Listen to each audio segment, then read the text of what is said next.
Entonces, ¿qué pasaba? Que los que son de la clase media pagan una tasa, un tributo, ¿ya? Llaman impuestos. Estos impuestos van a un fondo común y son redistribuidos para toda la población. Pero en quienes más se van a ir estos impuestos es la gente más pobre, o por lo menos debería ser así, ¿ya? La gente más pobre se beneficiaría de método en cuanto a mejorar los sistemas de salud, en cuanto a mejorar la alimentación, ¿no? Cosas que deberían ser reales, pero son sueños. Pero esa es la que debería ser.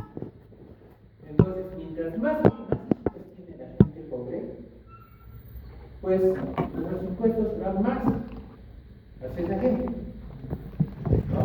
Eso es lo que hemos acostumbrado a los pobres. A los pobres los hemos acostumbrado a subvencionarles todo. Les subvencionamos los colegios, les subvencionamos la alimentación, les subvencionamos una serie de servicios. Entonces, parte de la estrategia de la economía de una nación es controlar su natalidad, ¿ya? Para evitar justamente que haya una sobrepoblación, sobre todo de bajos recursos, que demanden mayor gasto para el Estado, ¿ya? Es por eso que a nivel del Ministerio de Salud existe todo un programa único solamente en lo que es planificación familiar. Ya van a ver, cuando ustedes trabajen como médicos economistas, que uno de los programas que más se trabaja justamente es planificación familiar. Y el Ministerio de Salud tiene todos los métodos anticonceptivos que vamos a ver, sin excepción, todos. Una parte importante de esta planificación familiar es la consejería.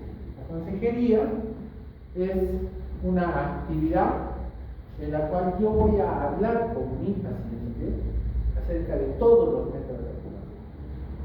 Voy a hablar cuáles son las ventajas, cuáles son las desventajas, por qué deberían usar un método anticonceptivo, qué es lo que le permite a la mujer. Hay que trabajar con el esposo, porque el esposo muchas veces no quiere que las mujeres usen un método anticonceptivo. Hay que hablar con la mujer, porque la mujer tiene una relación en el sentido de que mientras más hijos tiene, más sana es, lo cual no es totalmente cierto, ¿no? Entonces, para eso sirve la consejería, ¿no? Es una comunicación donde yo voy a establecer un vínculo de confianza y donde mi objetivo principal va a ser dar información acerca de por qué, para qué y qué es un método anticonceptivo.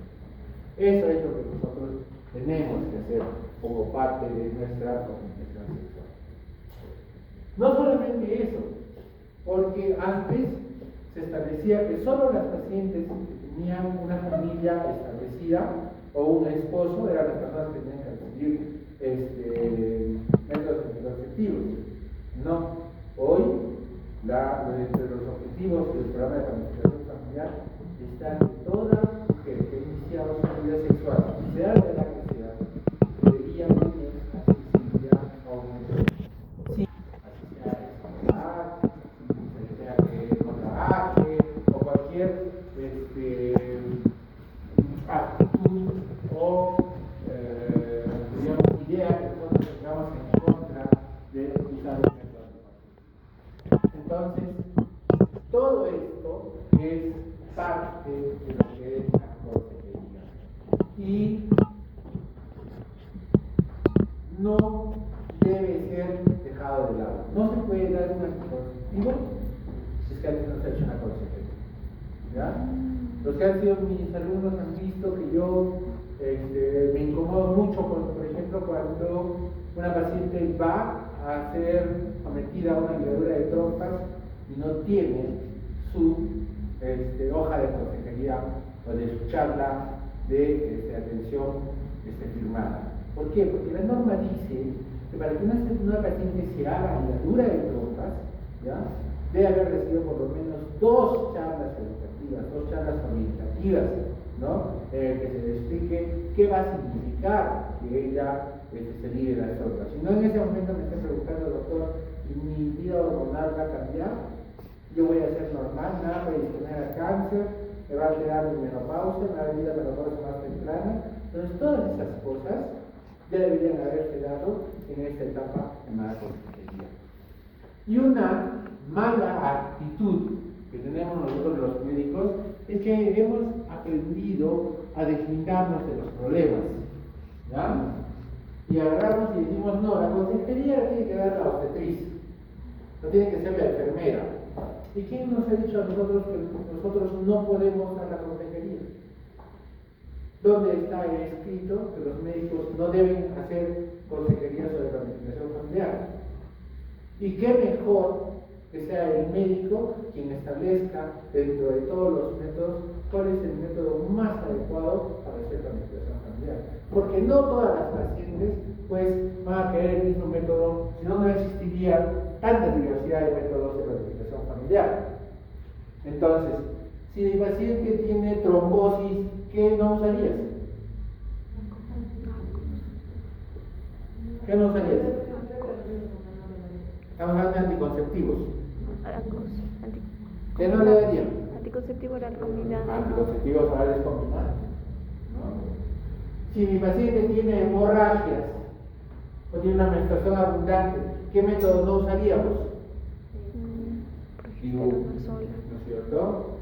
Si mi paciente aquí es alérgica, ¿qué método no recomendaríamos? Barrera. Porque las pacientes son alérgicas a todo, ¿no? De barrera. El condón. Preservativos, ¿no es cierto? Y así, entonces, ustedes tienen que ver, hablar con su paciente, examinar a su paciente y finalmente determinar que para esa paciente este método anticonceptivo es el más favorable, ¿ya? Y eso es parte de la consejería y de la primera atención en planificación familiar. ¿Qué otras cosas?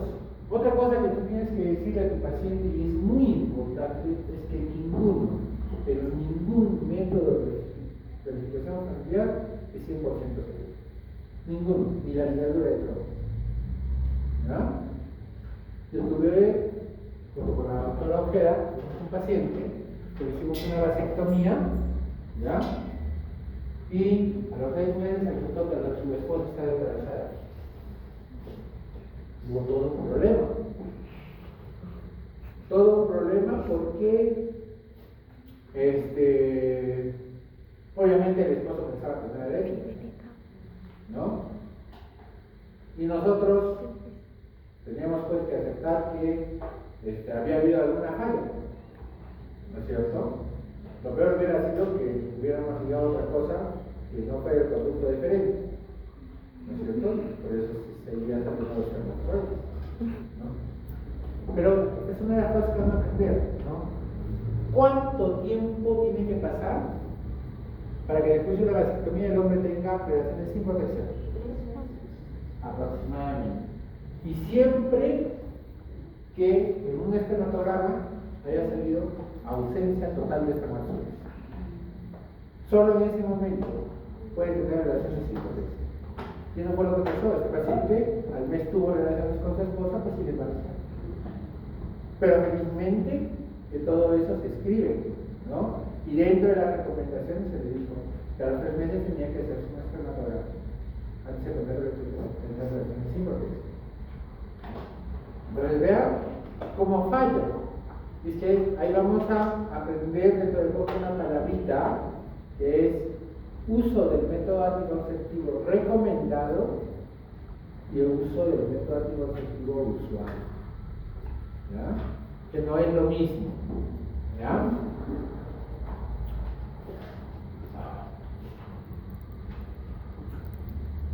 Luego tenemos que hablar cuánto o qué porcentaje evita el embarazo determinados métodos anticonceptivos, porque no todos son iguales, ¿ya? La mini píldora tiene un porcentaje de eficacia mucho menor y una tasa de falla mucho más alta. Pero ¿por qué fallan los métodos anticonceptivos? Fallan básicamente porque no lo usan en forma adecuada.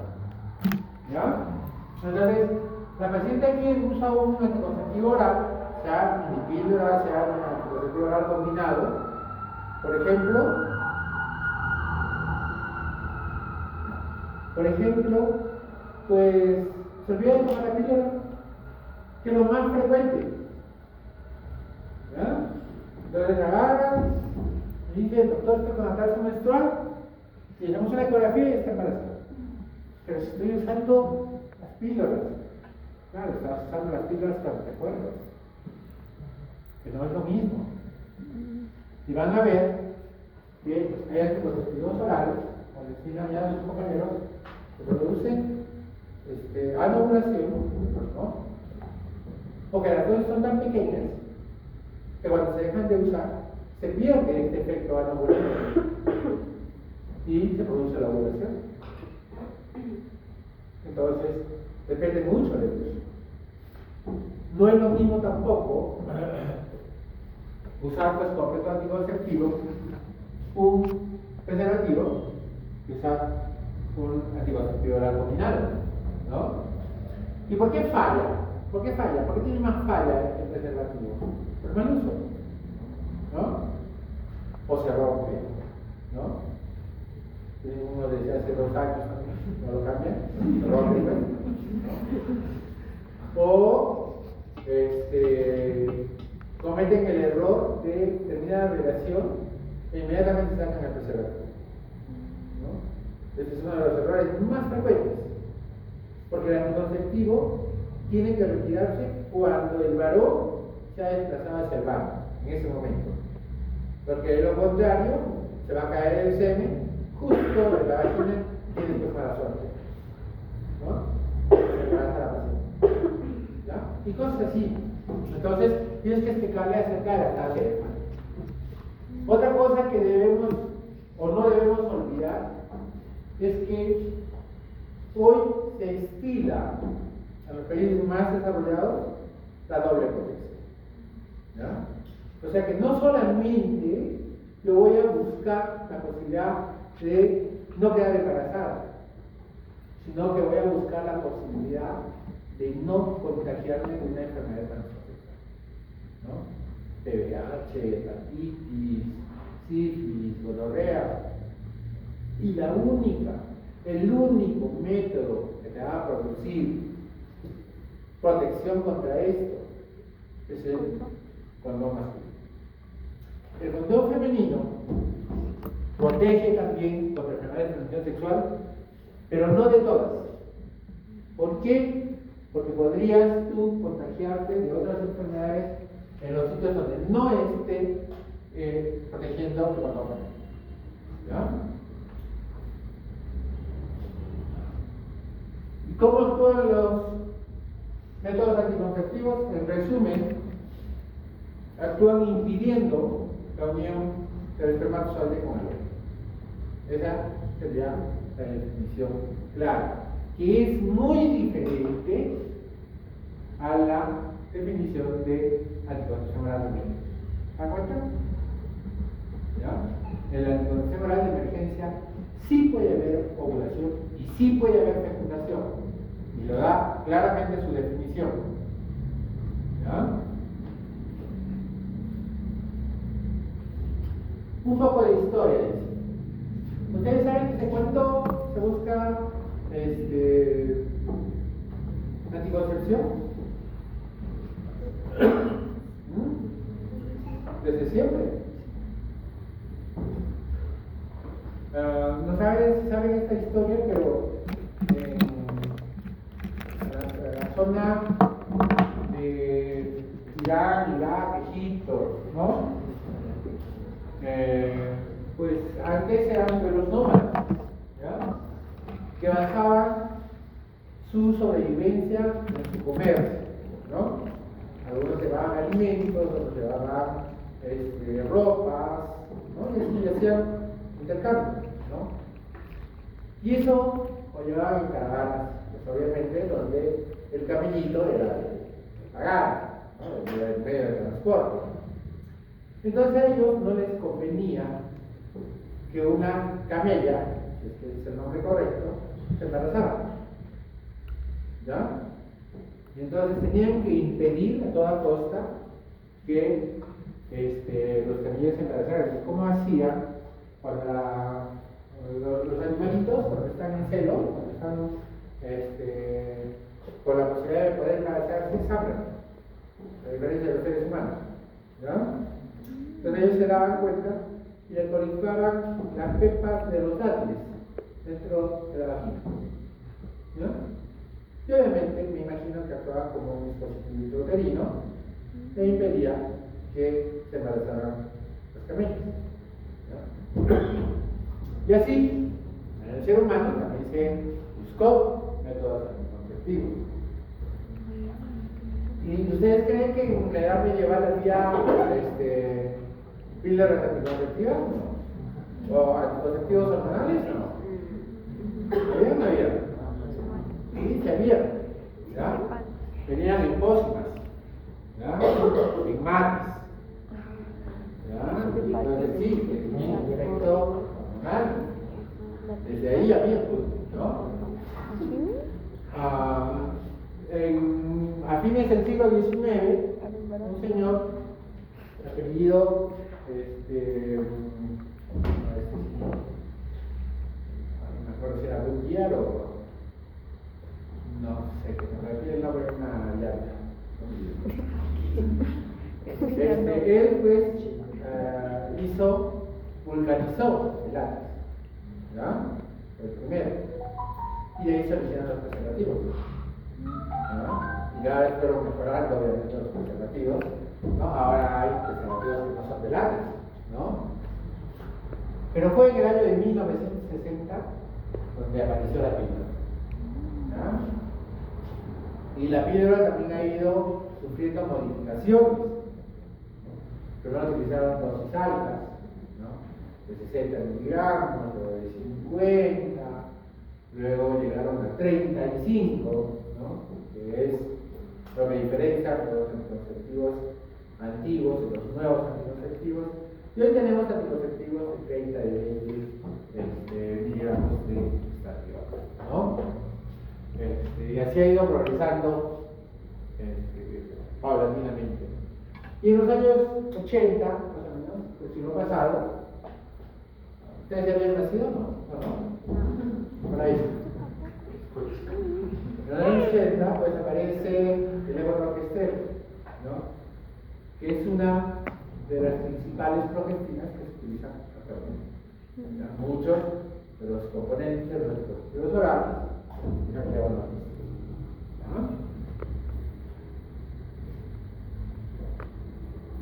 Entonces, dos grandes grupos, ¿no? Los métodos no hormonales y los métodos hormonales. Y dentro de los métodos no hormonales tenemos pues los de barrera, los dispositivos intrauterinos, ¿no? Dentro de los que nosotros conocemos, ¿cierto? Y dentro de los de barrera, pues está el más conocido, es el preservativo. ¿En qué marca vienen?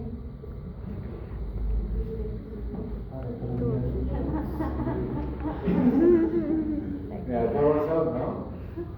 Bien que conocen y se les borra el demonio, ¿no? Ya, muy bien. Vienen de diferentes tamaños, ¿no? De diferentes sabores, con espuelas, con aros, ¿no? Muy bien. Y poco después, ¿ya? Aparece el preservativo. Eso también ha sido un boom que no ha pegado mucho en nosotros, pero que en otros sitios sí es muy usado, ¿verdad? Es que en la mujer que guarda, el colocarse algo dentro de la vagina no le es muy cómodo, ¿verdad? Pero yo recomiendo mucho su uso, porque aquí muchos varoncitos no les gusta usar el preservativo. Entonces yo pienso que la universidad también tiene derecho a conocer. Y una buena medida es el uso adecuado del condón. Este es el único método que me parece que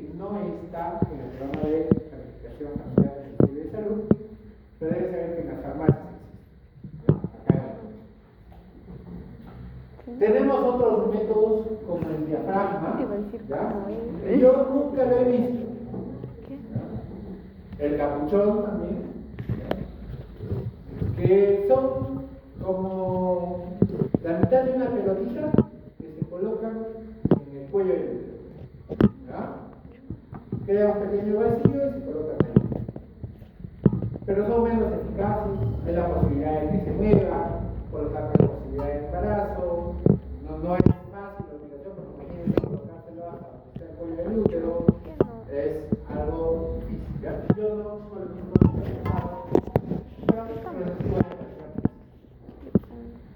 y los anticonceptivos hormonales, que miren, tenemos todos estos, ¿ya? Y que la mayoría no va a basar su efecto en que si altera o no altera la ovulación, ¿ya? Sino básicamente en que impida el ascenso del espermatozoide dentro del útero. ¿Y cómo hace eso? Espesando el moco. ¿Ya? Ese es su principal mecanismo. Sin embargo, ¿ya?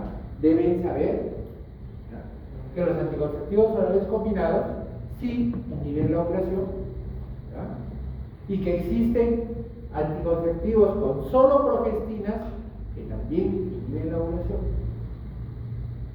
¿Ya? O sea, no necesariamente siempre tienen que tener la combinación estrógenos-progesterona.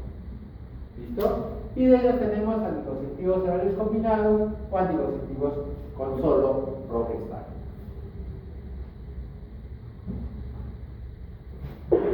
Los anovulatorios. ¿Qué hacen los anovulatorios? Pues lo engañan al cerebro. ¿No es cierto? Estoy hablando como para que ustedes me entiendan. ¿Ya? Es decir, yo le doy estrógenos, ¿ya? Yo le doy progestágenos y por lo tanto el cerebro dice, ah, ya tiene suficiente. Ya no generó RH. Y si no genero RH, no genero FSH. Pero no ovula. ¿Ya? Y ella tiene un ciclo normal, una menstruación normal. ¿Por qué? Porque yo genero un ciclo ficticio. ¿Ya? Pero un ciclo en el que no hay crecimiento follicular, en el que no hay crecimiento de un folículo preovulatorio, ¿ya? Pero remedio muy bien las dos fases. Y por eso que menstrua. ¿Listo? Y también tenemos los no anovulatorios, ¿no? Que ya les dije que es el otro mecanismo de ambos, ¿ya? Que lo que hace es que espesa el moco, y al espesar el moco, el espermatozoide no es capaz de pasarlo y por lo tanto no se va a pasar. ¿Ya? Estos métodos tienen una alta eficacia, por encima del 99%. ¿Ya? ¿Cuáles son las vías de administración más comunes? Pues la más común es la oral, pero existe por vía intramuscular, existe por vía transdérmica, existe por vía subcutánea, tenemos parches, tenemos implantes, tenemos por vía vaginal, ¿ya? Tenemos el Novarrin, por ejemplo, ¿no?, que es un aro que libera levonorgestrel dentro de la vagina, ¿no?, y produce anticoncepción, ¿no? Tenemos sistemas intrauterinos liberadores del levonorgestrel, ¿no?, que se llama Mirena, por ejemplo. ¿Ya? Entonces tenemos todas las veces que ustedes se puedan.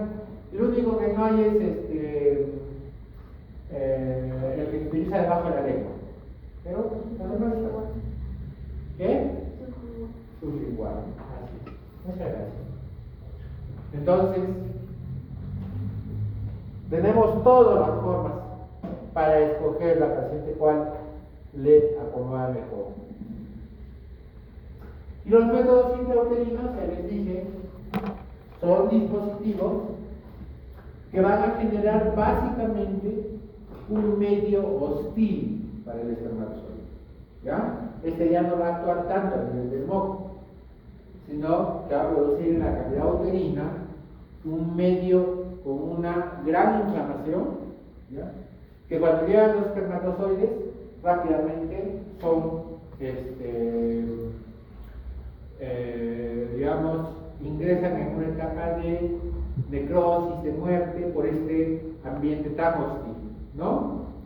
Y aparte, estos dispositivos generalmente tienen metales que liberan iones, que va a conducir a una mayor actividad inflamatoria. En este caso, uno de los más usados es el cobre. Por eso es que se llama té de cobre, ¿no? ¿Y por qué se llama té? Porque tiene pues la forma de una té, pero no es la única forma, ¿ya? Tenemos en forma de espiral, tenemos en forma de 7, tenemos en forma de pequeños tronquitos, hay muchas formas. Lo que tenemos acá en el Perú son dos.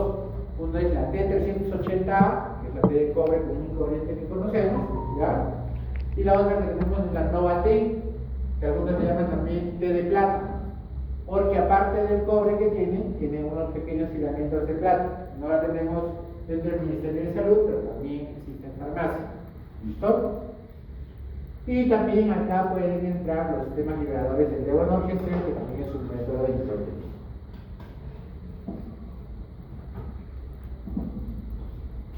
Entonces vean acá,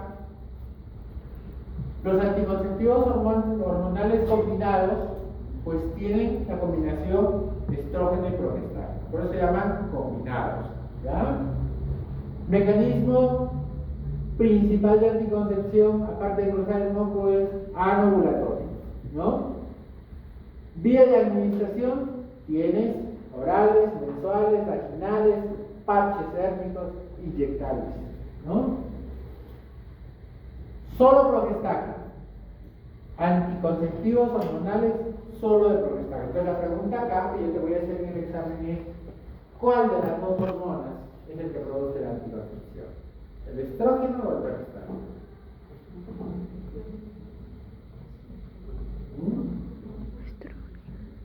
El progestágeno, ¿no? El estrógeno, el progestágeno. Y lo que yo te decía, ¿no? Hay progestágenos que van a ser no ovulatorios, ¿ya? Y se llama la mini píldora. Píldoras que tienen solo progestágeno y que tienen indicaciones específicas. Por ejemplo, este medicamento se puede usar durante la lactancia, ¿ya? Pero el anticonceptivo oral combinado no se puede usar. Por ejemplo, que mi paciente tenga riesgo de trombosis. Incrementa la posibilidad de trombosis. Por tanto, si puede hacer un anticonceptivo oral, pero usar uno que no tenga progestágeno. Y tenemos los que producen también anovulación. Y de ellos tenemos orales, tenemos inyectables trimestrales, los implantes subdérmicos, el CIU, con liberación de ¿no? Y la anticoncepción oral de hormonal de emergencia, que ya ustedes lo han visto, y que acá también otro parámetro para los que hemos puesto, ¿no? Que dice ahí anovulatorio y no anovulatorio, ¿cierto? Ya no vamos a discutir eso. Y finalmente tenemos los métodos quirúrgicos. Los métodos quirúrgicos más conocidos son la vasectomía en el varón y la ligadura de trompas en la mujer. Y como ya les he explicado durante todo el curso, hoy está habiendo una variación en cuanto a la ligadura de trompas. Y cuando hacemos ligadura de trompas, hoy estilamos, sacar toda la trompa, ya no solamente un pedacito de la trompa como lo hacíamos antes. ¿Ya? Entonces habían bastantes técnicas. Una de ellas era la técnica de Pómero modificada, que era la más utilizada, era la más conocida y la más simple de hacer. Pero había técnicas que, por ejemplo, consistían en enterrar una parte de la trompa dentro del meso y la otra afuera. ¿Por qué? Porque había la posibilidad de que se recanalizaran las trompas, ¿ya? Espontáneamente. Y eso se ha visto, ¿ya? No sé si en verdad se habrá recanalizado o de repente llegó el ligamento redondo en vez de la trompa, no lo sé, porque entraba por un orificio bien pequeñito, se llamaba mini lapso, ¿ya? Y las incisiones, pues, fueron tan hábiles que hacían incisiones de 1 o 2 centímetros y a través de eso hacían lastimaduras, ¿no? Otros lo hacían por vía vaginal. Abrían el fondo del saco vaginal, por ahí jalaban la trompa y tiraban las trompas, ¿no? Eran diferentes técnicas. Cada quien hacía sus técnicas como más dominaba, ¿no? Y la vasectomía, pues la vasectomía es una técnica muy sencilla, ¿ya? En realidad, nosotros, cuando hemos realizado esta técnica, utilizamos una técnica llamada técnica sin bisturí, ¿ya? Que consistía en unos aparatitos bien finitos y que básicamente tú individualizabas el conducto deferente con uno de tus dedos, ponías anestesia local en el escroto, ¿no? Y los hombres como lloraban. Cada vez que ponían un detalle ahí se desmayaban, ¿no? Y ahí agarrabas el conducto deferente y tenías una pincita como que tuviera como una tenaza, ¿ya? Y agarrabas con esa pincita el conducto deferente y además eran unas pincitas muy filosas, muy puntiagudas, que abrían la piel, llegabas al conducto deferente, lo pelabas. ¿Cuántas capas tenía el deferente? ¿Cuántas tiene? ¿Cuántas tiene? 7. ¿Ya? Y una de ellas produce sangrado. Entonces hay que ligarla bien. Y luego de eso cortabas el conducto deferente. El hombre no necesitaba hospitalización, no necesitaba quedarse, y lo único que le aconsejaba es que ese día se fuera a descansar a su cama y viera televisión, ante la posibilidad de que haga una nota. ¿Ya? Y si no pasaba nada, pues esperabas 3 meses, 3 meses tenían que tener relaciones con su preservativo, después de eso le hacías un seminograma, un espermatograma, y si ya no había espermatozoides, pues a más adelante, ¿no? Bien, y sí, eso pasaba. Porque los homicidios, como se daban cuenta que ya no podían embarazar, pues empezaron a tener por todo sitio relaciones. Ese era el peligro. En realidad ese era el peligro. También tenemos pesticidas químicos como cremas, jaleas, tabletas, óvulos, ¿no? No se utiliza mucho. Y no se utiliza mucho, una, porque tienen muy baja eficacia. 2, porque la mayoría de ellos, al igual que el preservativo, tienen nonoxinol 9. Y el nonoxinol 9 salió un artículo donde se demostró que producía una mayor frecuencia de abrasiones, de resquebrajaciones en la mucosa vaginal, ¿ya? Y esto te predispone a adquirir más fácilmente una enfermedad de transmisión sexual, entre ellas HIV, ¿ya? Por eso es que hay preservativos que no tienen nonoxinol 9, ¿ya? Otro método muy utilizado también es el método de la lactancia materna exclusiva, ¿ya? O MELA, ¿no? El problema con el MELA es de que te va a proteger siempre y cuando tú tengas lactancia materna exclusiva. ¿Y eso qué quiere decir? Que el niño no puede tomar leche maternizada, que no puede comer panitelas, no puede comer mazamorras, porque si no, ya no es un método exclusivo. Y mientras menos lacte la mujer, mayor la posibilidad de que venga la ovulación y por lo tanto se embarace. ¿Ya? Se dice que hasta los 6 meses es 100% efectiva, siempre y cuando cumpla nuestro ejercicio. Si es que no, pues esa mujer tiene que estar un método anticonceptivo. ¿Ya? Existen otros métodos, ¿ya? Ustedes son expertos, ¿no es cierto? A ver, ¿cómo es el método de calentar? A ver, usted, doctora. Dígame.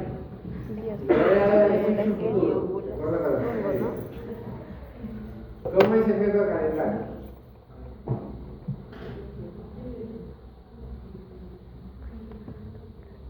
Pues dime cómo calculas los días de riesgo de una paciente y cómo calculas los días en que puede tener relaciones.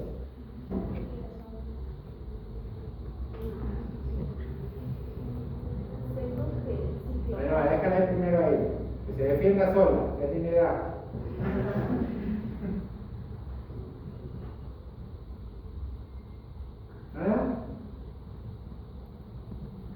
vayas a tener relaciones. Ya sabes. Por favor. A ver, tú, dime. Sin plagiar, ¿ah? Ya.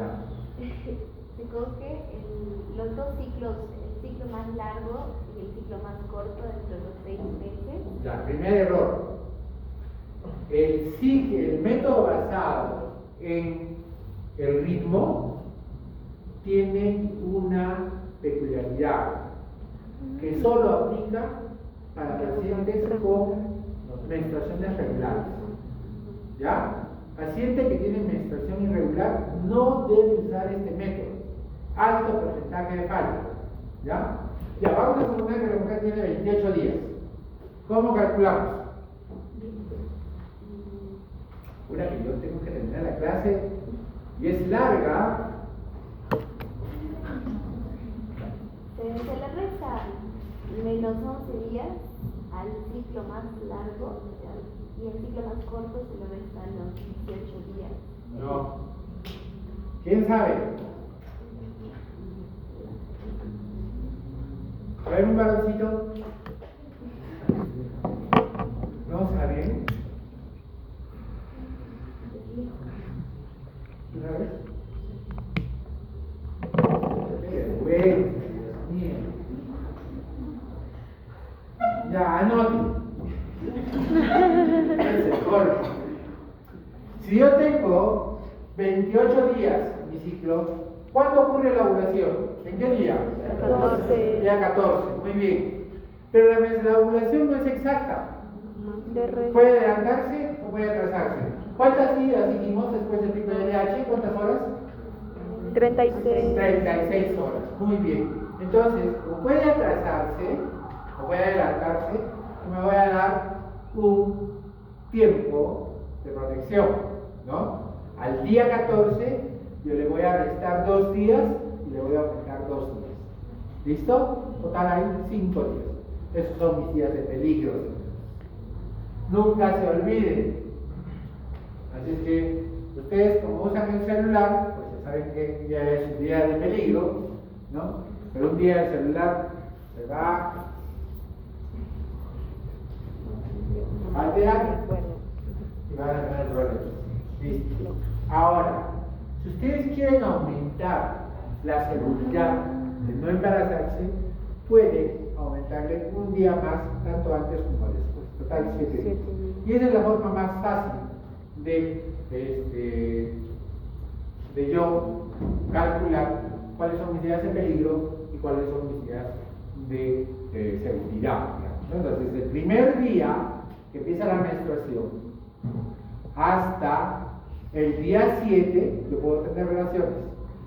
A partir del día 8 hasta el día 21 no tengo relaciones, perdón, hasta el día 19 no tengo relaciones, o día 20 si quieren, y del 20 al 28 tengo relaciones. ¿Listo? Entonces, 7 días tomando en cuenta el día 14, 3 días antes, 3 días después para mi seguridad. Aunque en realidad debería ser el día 14 más o menos un día. ¿Ya? ¿Cómo es el método del moco cervical? ¿Cómo es?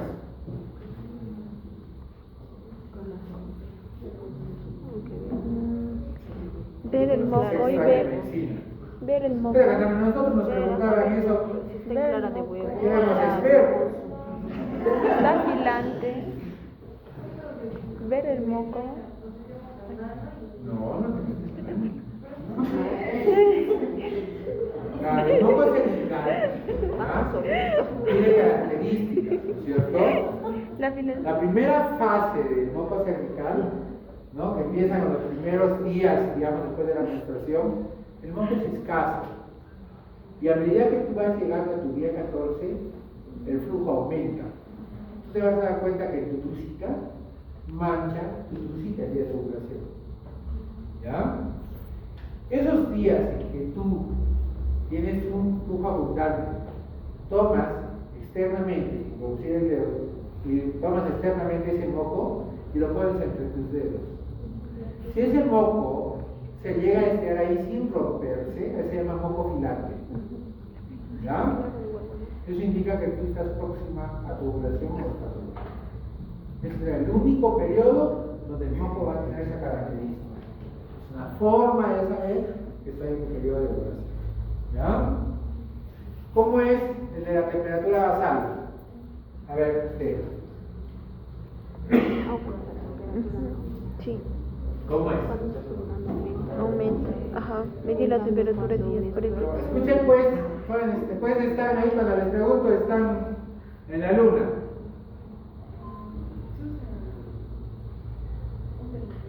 Por supuesto. No necesariamente. No tiene que ser necesariamente vaginal. ¿No? Puede ser temperatura axilar. Pero ¿qué cuidados hay que tener para que esto funcione? Previa la ovulación. Sí, se tiene que hacer diario y es lo primero que tienes que hacer antes inclusive de ir al baño, porque si no cambia tu temperatura. ¿Ya? Si es axilar, tendrá que ser axilar todos los días. ¿Y cuándo te das cuenta que has ovulado? Cuando aumenta. ¿Qué? ¿Cuánto aumenta? Medio grado. ¿Cómo no ser 2 grados? Pues estás con fiebre. ¿Sí o no? Imagínate que tu temperatura era 37, más 2 grados, ahí tienes 39 ya.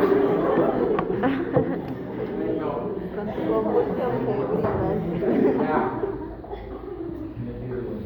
¿Qué cosa es índice de Pearl?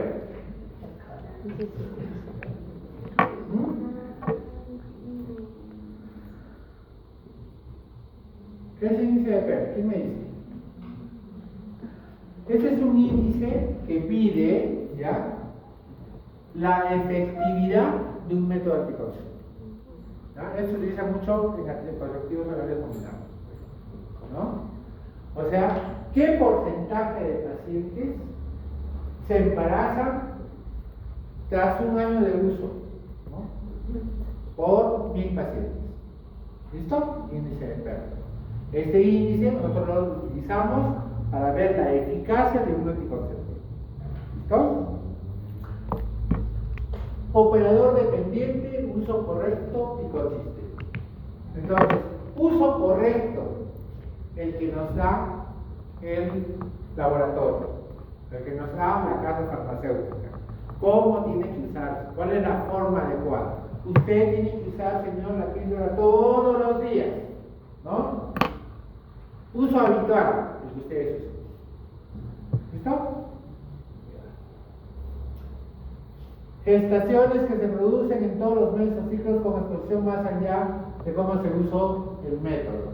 Ese es uso habitual. ¿Ya? Uso correcto. Gestaciones producidas con el uso perfecto del método. ¿No?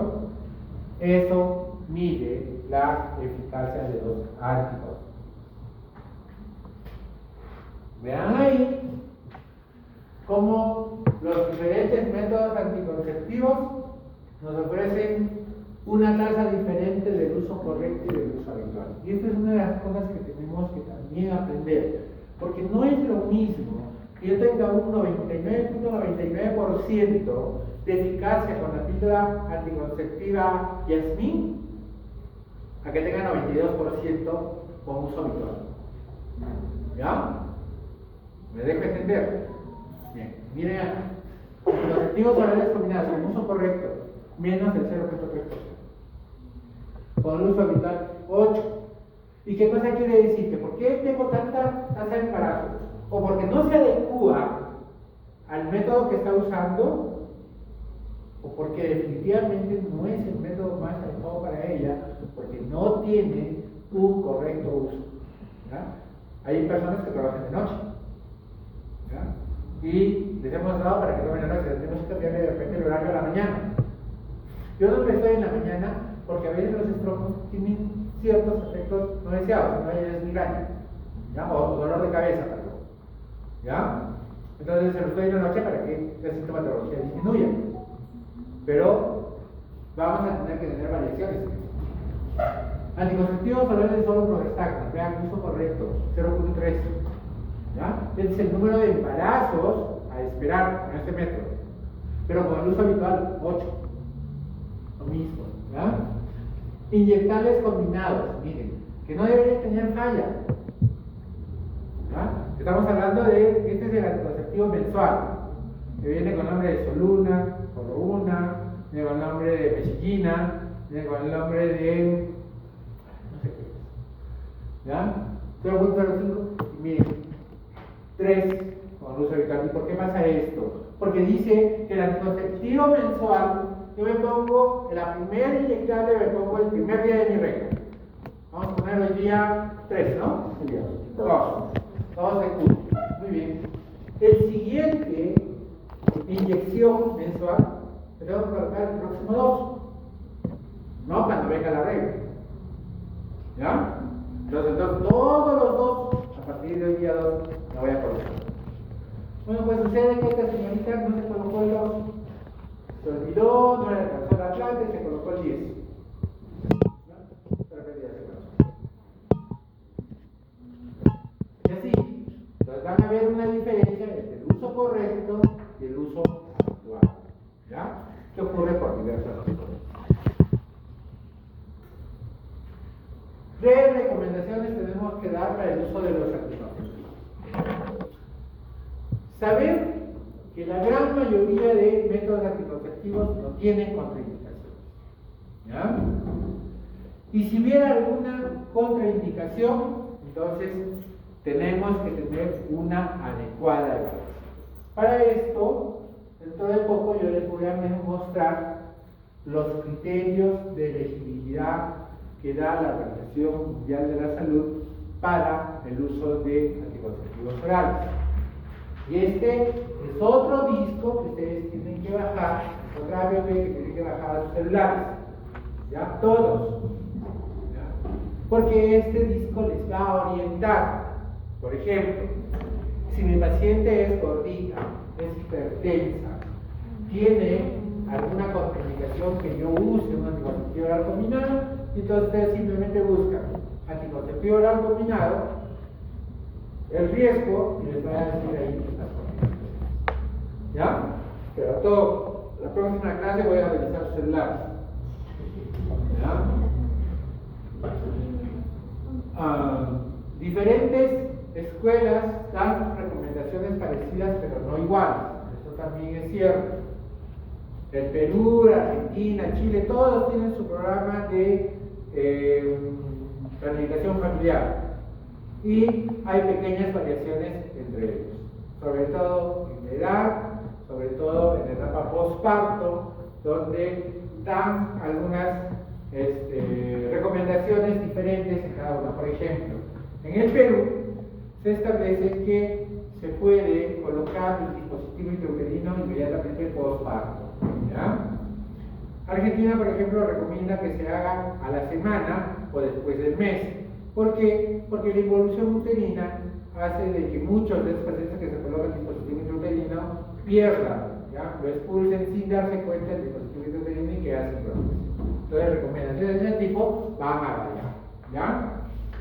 Los criterios de elegibilidad de los métodos anticonceptivos, que es lo que les decía que tienen que tenerlo, ¿ya? Se basan en evidencia científica, son recomendaciones, pero no son normas estrictas, y se dividen en categorías que requieren una buena historia clínica, de tal manera que su uso sea seguro. Acá les pongo un ejemplo, ¿no? Hablemos del preservativo. Mecanismo de acción. Pues, método de barrera, ¿no es cierto? Impide que el semen se distribuya por el útero y la vagina de la mujer, ¿no es cierto? Anticonceptivos orales combinados. Principal mecanismo de acción, anovulación. Anticonceptivos orales con solo progestágenos. Principal mecanismo de acción, algunos anovulación, otros alteración del moco cervical. Pero recuerden que todos por el efecto de la progesterona, todos producen alteración del moco cervical. Pero ¿por qué acá nombran alteración del moco cervical? Porque este no tiene efecto anovulatorio. ¿Ya? ¿Cómo se utiliza? Esta es otra. A ver, ¿quién quiere hacer una demostración de cómo se coloca un preservativo? ¿Nadie? Yo les he tomado un examen a todos, chicos y chicas, y no saben cómo colocar un preservativo. Y es que el preservativo tiene que tener sus pautas y no pueden pasarse. Uno de los principales momentos es que el preservativo se tiene que colocar cuando el pene esté erecto, no cuando empiece la relación sexual. Por eso también puede haber problema de falla. ¿Ya? Otro, que se colocan el preservativo en el glande, ¿no? Donde empiezan a tener relaciones y se sale el preservativo. Y no es mentira. Yo, no en una sola oportunidad, en varias oportunidades, ¿ya? Me he ganado una consulta externa solo por retirar el preservativo de la vagina. No, si venían doctores ahí como está teniendo relaciones, se nos ha quedado el preservativo de adentro. No lo podemos sacar. ¿No puedes? Ponen un espejo, sacar el preservativo y eran los 150 soles más fáciles que ganaba el Así es que no es raro. Igual tiene que suceder con el momento de quitarlo, ¿ya? Tal como les he explicado. E inclusive, si ustedes quieren seguir la técnica adecuada, una vez que se quita el preservativo, tiene que anularse y colocarse en el cesto, ¿ya? No es así nada más. Ya. Entonces, los anticonceptivos orales, ¿cómo se utilizan? Se toma por vía oral todos los días, igual pasa con los progestágenos. Acá, como recomendación general, cuando yo uso un anticonceptivo oral por primera vez, tengo que esperar que venga la menstruación. ¿Ya? ¿Por qué? Porque yo no quiero alterar el ciclo menstrual. Y porque si yo lo tomo en cualquier etapa del ciclo menstrual, lo que voy a hacer es una alteración que va a producir después una hemorragia. ¿Listo? Entonces, la primera pastilla se utiliza el primer día que empieza el ciclo menstrual.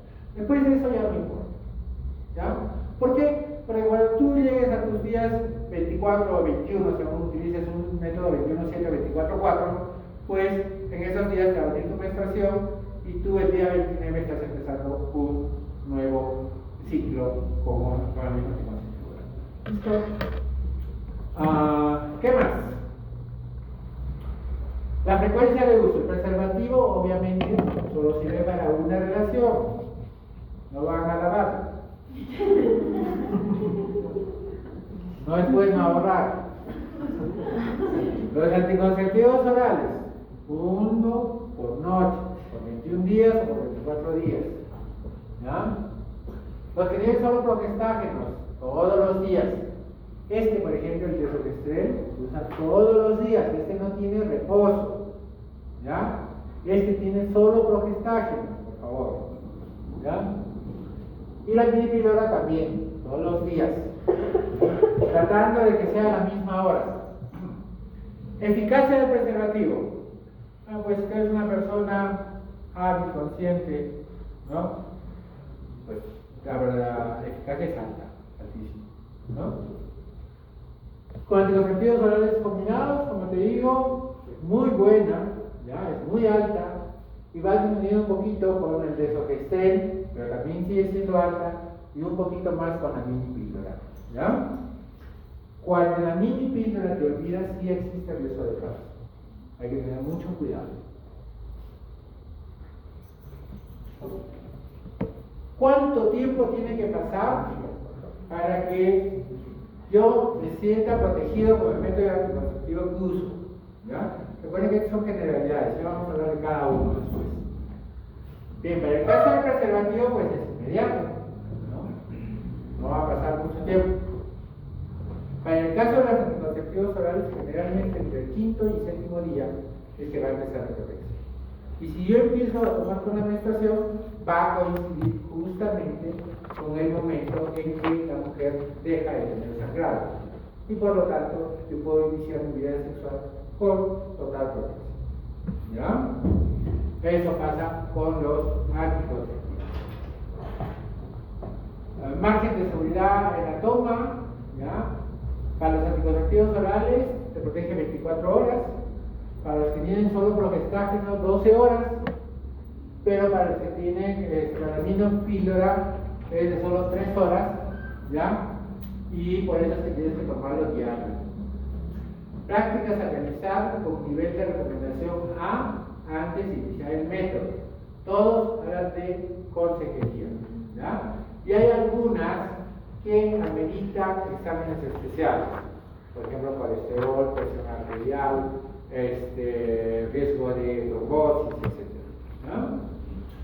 Los patrones de sangrado, generalmente los anticonceptivos orales combinados no te van a producir ninguna alteración, ¿ya? Más bien, te va a regular tu sangrado. Y si tú menstruabas abundantemente, con el anticonceptivo oral combinado, tú vas a menstruar 3 días, ¿ya? Igual va a pasar en el caso del preservativo, solo que ese sí no va a modificar, pero tampoco te va a aumentar el sangrado. En cambio, en los que tienen solo progestágenos y en la mini píldora, sí vas a encontrar spotting o prolongación del sangrado vaginal o ausencia, como por ejemplo ocurre cuando utilizas el peroxiprogesterona o el implante subdermal, ¿ya? Esos pueden producir falta de menstruación. En cuanto a la privacidad, obviamente el preservativo depende, en este caso exclusivamente del varón, y el condón femenino exclusivamente de la mujer, ¿ya? Para los otros, puedes usarlo, nunca se va a dar cuenta tu pareja si usas o no usas un método anticonceptivo. Uso durante la lactancia, los únicos que están permitidos son los preservativos y los anticonceptivos que tienen solo progestágeno, ¿ya? Los combinados no. Uso ante contraindicación de estrógenos, básicamente se refiere a los anticonceptivos orales combinados y ya vamos a hablar en su capítulo correspondiente. La recuperación de la fertilidad, todos estos, ¿ya?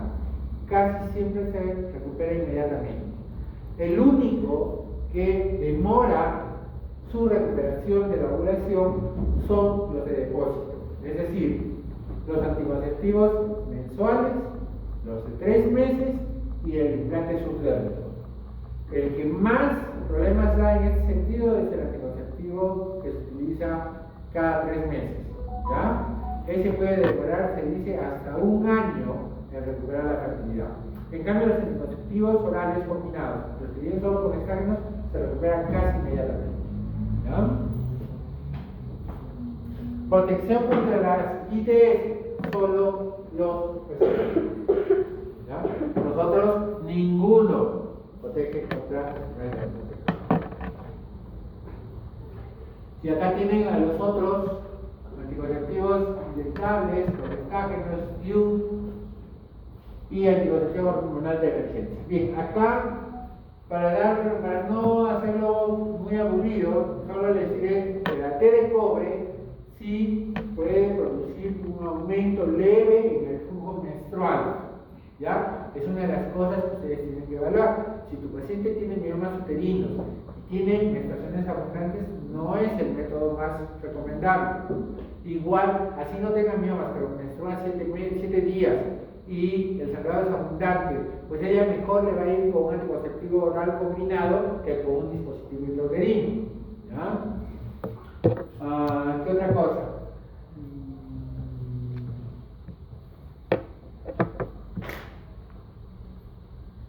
Bueno, eso creo que es lo más importante. Lo demás le hablo. Criterios de elegibilidad para métodos anticonceptivos. Bien, solo con generalidades ya se me ha pasado la clase ya. Y todavía tengo que desarrollar cada uno. Bueno, los criterios de elegibilidad. ¿Qué quiere decir los criterios de elegibilidad? Estas son unas recomendaciones que ha dado la Organización Mundial de la Salud. Ya lo bajaron, ¿ya? A ver, ingresen a sus celulares, les doy permiso, y bajen criterios de elegibilidad de la OMS. El último en español me parece que es del año 2019, pero ya tenemos la versión del año 2025, ¿ya? ¿Tú lo tienes, no? Bueno, los criterios de elegibilidad. ¿Y por qué no lo tienes? ¿Ah? Bueno, estas recomendaciones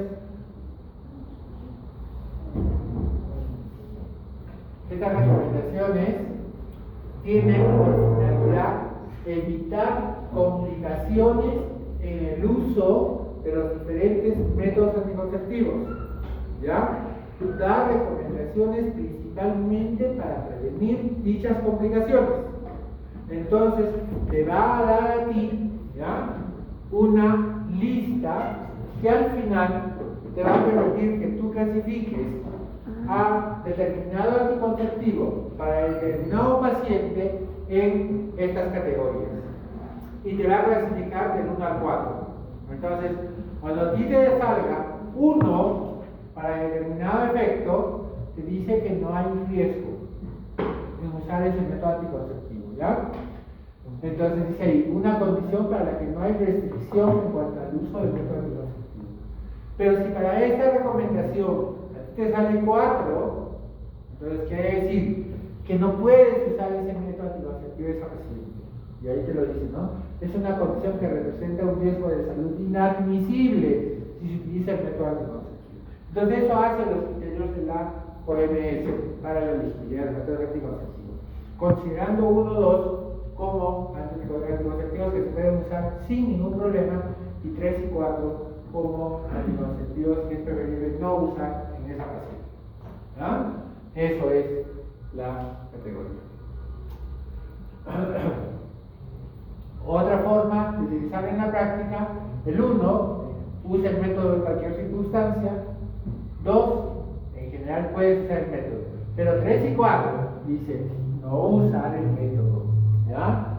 3, el uso del método generalmente no se recomienda, a menos que los métodos más adecuados no estén disponibles o no sean aceptados o ya sea dificultades de la ley. Y 4, no debe usarse. ¿Ya?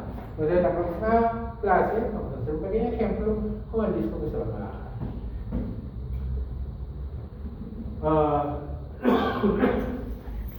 ¿Qué usar?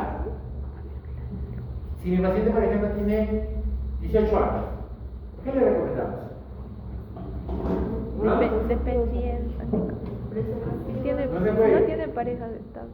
No sé. Tiene pues su pareja, ya inició su vida sexual. No queremos que se embarace. ¿Qué usamos? Preservativos. ¿Preservativos? A los 6 meses está en el hospital haciendo su control de embarazo. El método más recomendable es el anticonceptivo oral combinado. ¿Ya? De lejos.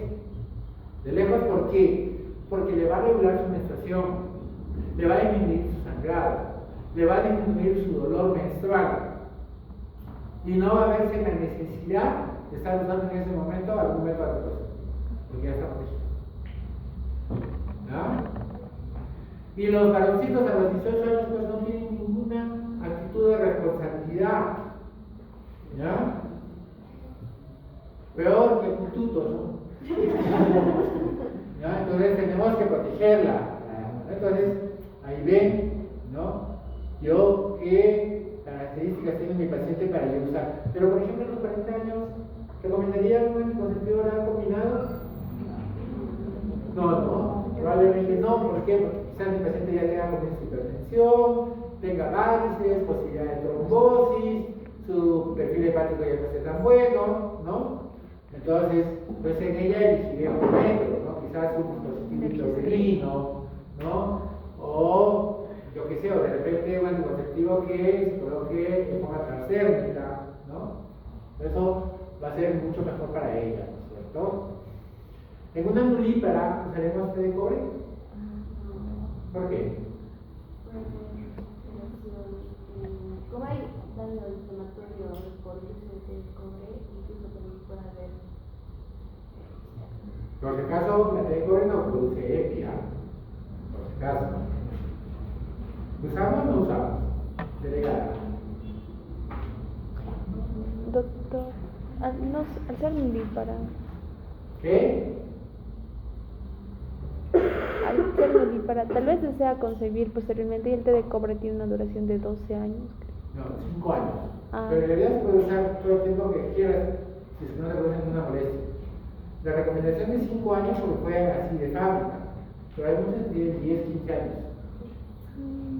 No, porque los úteros de una mujer que no ha gestado son pequeñitos, ¿ya? Y probablemente la que se pueda colocar con mucha dificultad y al final ser expulsada, ¿ya?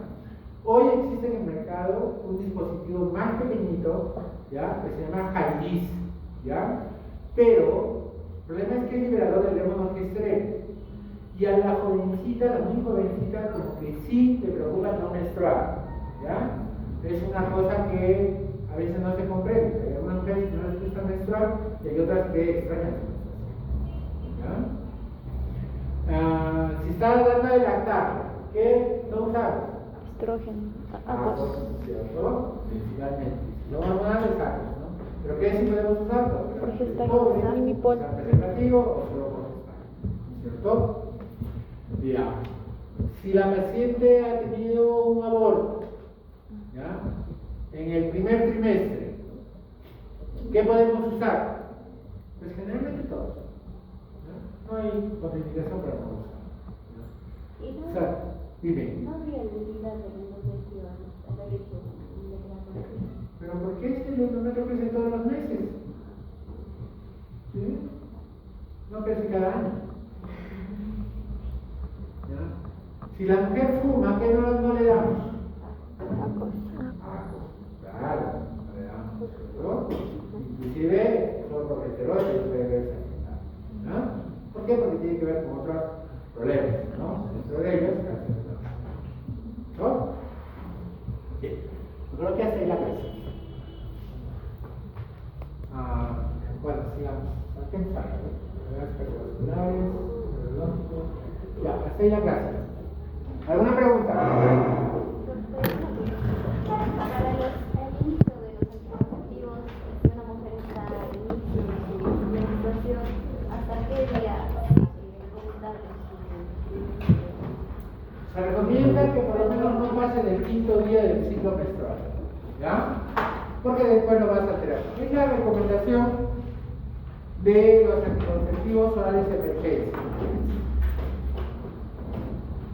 De acuerdo a la norma, ¿ya? O de acuerdo al uso, dice, yo debo usar el anticonceptivo oral de emergencia, por favor escúchenme, ¿ya?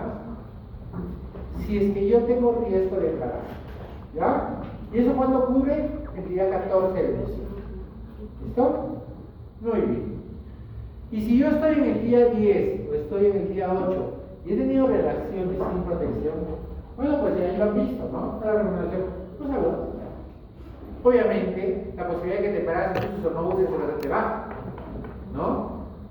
Y no, yo no sé si en la biografía que han tomado en cuenta esta parte, porque obviamente en esos casos aumenta la posibilidad de que no se embarace, ¿ya? Y dan unas tasas bien altas, pero hay otros estudios, ¿ya? Que dan una tasa bien baja para la anticoncepción oral de emergencia, casi del 65%. Pero este estudio toma en cuenta si se tomó durante los días 13, 14 y 15, ¿ya? Porque dice, inhibe la ovulación, o retarda la ovulación si quiere, ¿no? Y inhibe el crecimiento endometrial, porque es una progestina, ¿ya? Pero, ¿qué pasa? Acá pues, como no usas un método anticonceptivo, ¿ya? Y tienes relaciones la primera semana, pues nomás tu pico de fertilización. Tienes relaciones la siguiente semana, vuelves a tomar tu píldora del día siguiente. Tienes relaciones la siguiente semana y vuelves a tomar. Al final, la paciente no menstrua al mes siguiente. ¿Ya? No menstrua y viene toda preocupada. ¿Pero eso va a embarazo? Sí. ¿Cómo se vio? Es negativo. Hacemos una ecografía y vemos que el endometrio, pues en otras está delgado, en otras está grueso, podría, no podría haber embarazo. Hacemos una prueba de beta HCG y sale negativo. ¿Qué ha pasado con la paciente? Pues lo que yo he producido es un desorden hormonal. Porque le he dado dosis altas de progestágeno cada semana, ¿no? Y ha alterado completamente eso, ¿no? Y a esa paciente pues tú le das anticonceptivos orales combinados, pues no le das nada y de acá 1 o 2 meses va a menstruar, pero con riesgo de embarazo.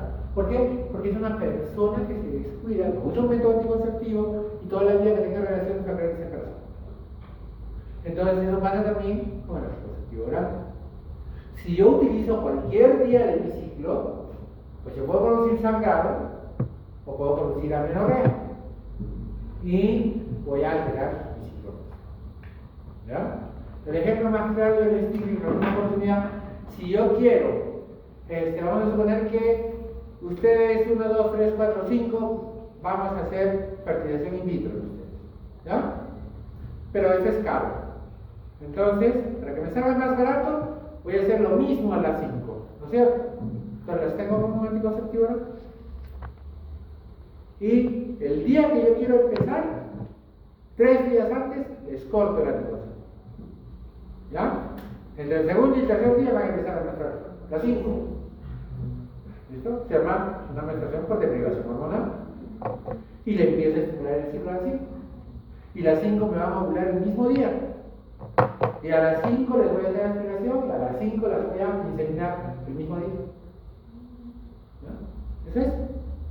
Es la forma como yo aprovecho el anticonceptivo. Pero esto mismo lo puedo producir de forma ya tangente.